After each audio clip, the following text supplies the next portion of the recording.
चुडेल.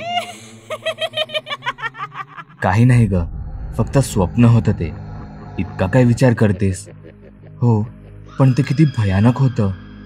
इतकं किळसवाणं की मी त्याचं तुला वर्णनही करू शकत नाही. हो बाई, मी समजू शकतो, पण सोड ना आता. वाईट स्वप्न विसरवायची असतात. सारखं त्यांबद्दलच विचार करत राहिलो तर खरं आयुष्य जगायचं तरी कधी? आता समोरचंच उदाहरण घे. गावाचा रस्ता सुरू झाला आहे. आजूबाजूची झाडं बघ, अंगावर येणारा गार वारा बघ. तुझ्या स्वप्नाच्या नादात तू हे सगळं काही मिस करते आहेस. असा विचार कर, आपण एका नाईट ड्राईव्हवर जात आहोत. काळोखी रात्र, गाडीत फक्त आपण दोघेच. किती रोमॅन्टिक आहे हे. चल आता जास्त लाडात येऊ नकोस. आणि आपण दोघेच कुठे आहोत? आधीच त्या चुडेलच्या स्वप्नाने आकांक्षाने अजितला थोडं का होईना घाबरवलं होतं. त्यात आकांक्षाचं हे असं अर्धवट उत्तर, गाडीत आपण दोघेच नाही म्हणजे? अजितने त्याची नजर हळूच फ्रंट मिररकडे वळवली. त्याला त्याने पाहिलेले भूताचे सिनेमे आठवले. गाडीत पाठच्या सीटवर कशी हडड बसलेली असते हे त्याला आठवलं. म्हणून त्याने फ्रंट मिरर ॲडजस्ट करून पाहिला. पाठी तर कोणीच नव्हतं. म्हणजे प्रवासात आपण दोघेच कुठे आहोत? आपलं बाळही सोबतच आहे की आपल्या? हे ऐकताच अजित लहान मुलासारखा खुदकन हसला, पण आतल्यात त्याने सुस्कारा सोडला होता. चुडेलच्या घेतलेल्या नुसत्या नावाचाच हा परिणाम होता. अजून तर कशातच काही नव्हतं. आणि उगाचच मनातली भीती डोकं वर काढत होती. साधारण 2:30च्या सुमारास अजितल्या रस्त्याकडेला एक जुना पेट्रोल पंप दिसला. आताच गाडीची टाकी फुल करून घेऊ, कारण त्यांना सांगितलेल्या पत्त्यानुसार त्यांचा पुढचा मार्ग हा मुख्य रस्ता उतरून एका कच्च्या रस्त्याने जात होता. शिवाय ते बरोबर मार्गाने जात आहेत ना याची पेट्रोल पंपावरील लोकांना विचारून त्याला खात्रीही करायची होती. गाडी तिथे थांबवण्याचं अजून एक कारण होतं. अजितला उजाडल्यावरच त्या गावात जायचं होतं. तशी अजितने गाडी पेट्रोल पंपच्या दिशेने वळवली. तिथे 3च माणसं होती. 2 जी तिथल्या पेट्रोल पंपावर काम करत होती आणि एक दूर एका कोपऱ्यात बसलेला सफाई कर्मचारी होता. गाडीची टाकी भरत असताना अजितने त्या गावचा पत्ता त्यांना विचारला. तिथल्या माणसाला कदाचित तो माहीत नसावा. त्याने तिथेच बसलेल्या सफाई कर्मचाऱ्याला हाक मारली. सफाई कर्मचारी लगेच तिथे आला. त्याने अजितच्या तोंडून त्या गावाचं नाव ऐकलं आणि तो त्याच्या गूढ नजरेने एकदा अजितकडे तर एकदा आकांक्षाकडे आलटून पालटून पाहू लागला. त्याने त्या गावाकडे जायचा त्यांना रस्ता सांगितला. अजित गाडी घेऊन तिथून निघणारच होता तोच तो माणूस म्हणाला, तुम्ही कोणाकडे राहायला चालला आहात? हो, एका माणसाचं घर आम्ही रेंटवर घेतलं आहे. बघू, तिथे महिनाभर राहायचा विचार आहे. अजितचं हे बोलणं ऐकून तो तोंड करून तिथेच उभा राहिला, जसं काही त्याने भूतच पाहिलं आहे. काय झालं दादा, असं काय विचारताय? आकांक्षाने विचारलं. नाही तसं नाही, तिथे आजवर असं कोणी राहायला आलेलं नाही ना, म्हणून सहज म्हटलं. असं म्हणत तो सरळ चालत राहिला. दादा, अहो दादा. आकांक्षा त्याला हाक मारत होती, पण त्याने एकदाही मागे वळून पाहिलं नाही. त्यांना हे स्पष्ट कळत होतं की तो माणूस त्यांना मुद्दामून टाळत होता. त्याला आधीच त्या गावाबद्दल बरंच काही माहीत होतं, जे त्याला यांना सांगायचं नव्हतं किंवा तो ते सांगायलाही घाबरत असावा. अजितने तिथून गाडी काढली आणि प्रवास आता एका कच्च्या मार्गावर निघाला.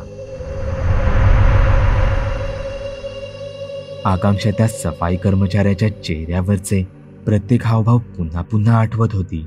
गाडी पुढे एका बाजारात येऊन पोहोचली. हाच तो तालुक्याचा बाजार होता ज्याबद्दल आजोबा सांगत होते. अजून उजाडलं नसल्याने तो पूर्ण बंदच होता, पण रस्त्यावर पडलेला भाजीपाल्याचा कचरा त्या बाजाराचं तिथलं अस्तित्व सांगत होता. ते गाव अजूनही अर्ध्या पाऊण तासावर होतं. का माहीत, पण त्या दोघांच्याही मनात काहीतरी नक्की सुरू होतं. ते दोघेही डोळे उघडे ठेवून त्या मार्गावर येणाऱ्या प्रत्येक घराकडे, दुकानाकडे टक लावून पाहत होते. आणि अचानकच त्यांना दिसणारी घरं आता पुढच्या मार्गावर दिसेनाशी झाली. तो रस्ता अचानकच घनदाट झाडांनी घेरला गेला होता. जेमतेम एखादी 4 चाकी जाईल इतकाच रुंद रस्ता उरला होता. तिथल्या वातावरणात नक्कीच काहीतरी गूढ दडलं होतं. तिथलं वातावरण कितीही शुद्ध असलं तरी त्यांना तिथे एक वेगळीच घुसमट जाणवत होती. तो संपूर्ण रस्ता, त्या दोघांच्या तोंडून एकही शब्द बाहेर निघाला नाही. तो रस्ता म्हणजे असंच वाटत होतं की ती चेटकिणीची लांबलचक जीभच होती आणि ते त्या जिभेवरून तिच्या तोंडात प्रवेश करत होते. अखेर तो रस्ता त्यांना त्या गावात घेऊन गेला. तेच गाव जिथे लोकांच्या म्हणण्यानुसार तिथेच एका चेटकिणीचं घर होतं.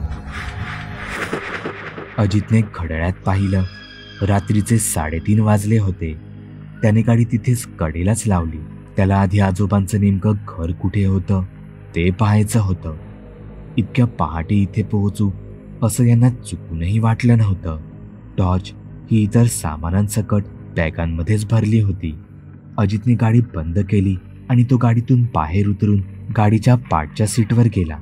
तिथे काही बॅगा बांधून ठेवल्या होत्या. त्यातच तो टॉर्च शोधू लागला.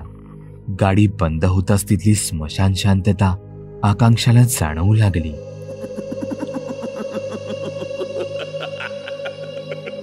अजित पाठच्या सीटवर शोधाशोध करत असताना आकांक्षा मात्र अगदी समोर पाहत होती.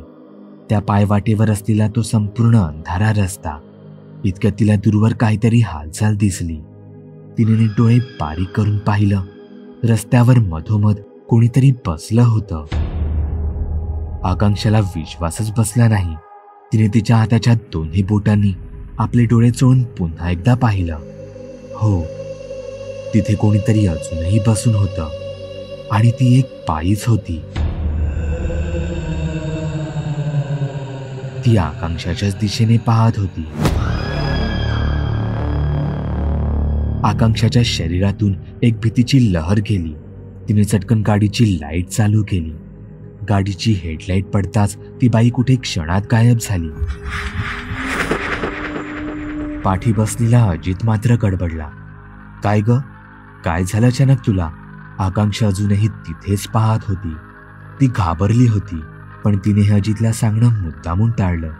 एकतर त्याने यावर विश्वास ठेवला नसता आणि दुसरं म्हणजे यावर आकांक्षाला स्वतःलाच विश्वास ठेवायला काहीसं जड जात होतं. अजित आणि आकांक्षा त्या गावी पोहोचले होते खरे, पण तिथलं वातावरण त्यांना मानवणार होतं का?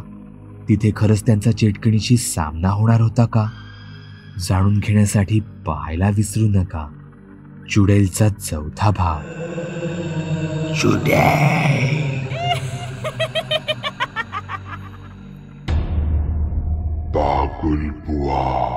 चॅनलवर अपलोड केलेल्या नवीन व्हिडिओची नोटिफिकेशन मिळवण्यासाठी चॅनल सबस्क्राईब करायला विसरू नका. व्हिडिओ आवडला तर आमच्या मेहनतीचा मोबदला म्हणून तो लाईक करून मित्रांसोबत जरूर शेअर करा.